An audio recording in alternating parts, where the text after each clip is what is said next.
तंदूरी नान हो, तंदूरी रोटी हो, तंदूरी चिकन हो, तंदूरी कबाब हो या फिर हो तंदूरी नाइट्स, तंदूर से जुड़े हुए न जाने कितने शब्द हम और आप हर रोज़ सुनते हैं। लेकिन क्या कभी आपका ध्यान इस बात पर गया है कि ये तंदूर आया कहाँ से? आपको शायद ये जानकर हैरानी हो, लेकिन इतिहासकारों के हिसाब से मुगल शहंशाह बाबर भारत में पहली बार तंदूर लेकर आया था। वह बाबर ही है जिसकी बदौलत हम और आप तंदूर को जान पाए और तंदूर में पके डिशेस को बड़े चाव से खा भी रहे हैं।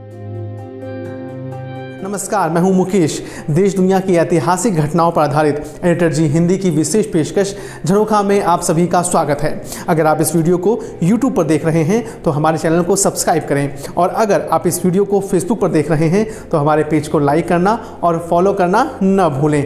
आइए आज का सफरनामा शुरू करते हैं।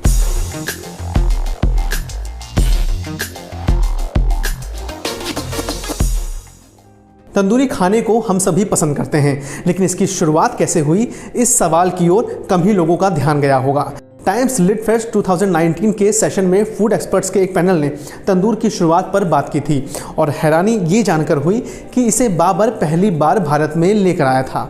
जब बाबर भारत आया तो वह अपने साथ तंदूर भी लेकर आया था। भारत पर चढ़ाई कर रही सेना के लिए यह किसी रसोई घर जैसा था जिसे कहीं भी ले जाया जा सकता था। मुगलों पर फिक्शन सीरीज लिखने वाले डायना प्रेस्टन और माइकल प्रेस्टन ने बताया था कि यह मुगलों की एक विरासत है। माइकल ने कहा कि उन्होंने कुछ भारतीय रसोइयों से यह जानकारी जुटाई है।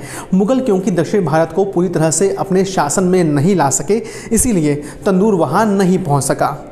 बाबर के बारे में कहा जाता था कि भारतीय रोटी उसे पसंद नहीं थी। 16वीं शताब्दी की शुरुआत में फारस और फरगना घाटी से वह रोटी जैसा ही दिखने वाला कुछ ऐसा पकवान लेकर आया था जिसे मैदे से बनाया गया था। यह कुछ पराठे जैसा दिखता था। भारत में पहली बार इसे मेमने की चर्बी में डुबोकर कबाब के साथ उसे परोसा गया था।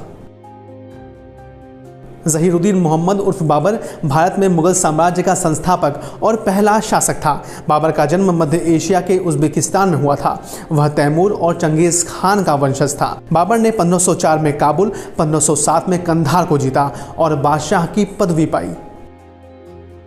1519 से 1526 तक बाबर ने भारत पर 5 बार हमले किए।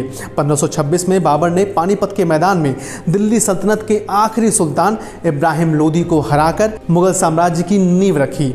बाबर ने 1527 में खानवा, 1528 में चंदेरी व 1529 में घग्गर जीतकर अपने राज्य को सुरक्षित किया। 1530 ईस्वी में बाबर की मृत्यु हुई। दोस्तों, झरोखा के इस एपिसोड में इतना ही। मिलता हूं अगली बार एक नए शो में एक नई अनसुनी कहानी लेकर। आप देखते रहिए एडिटर जी हिंदी।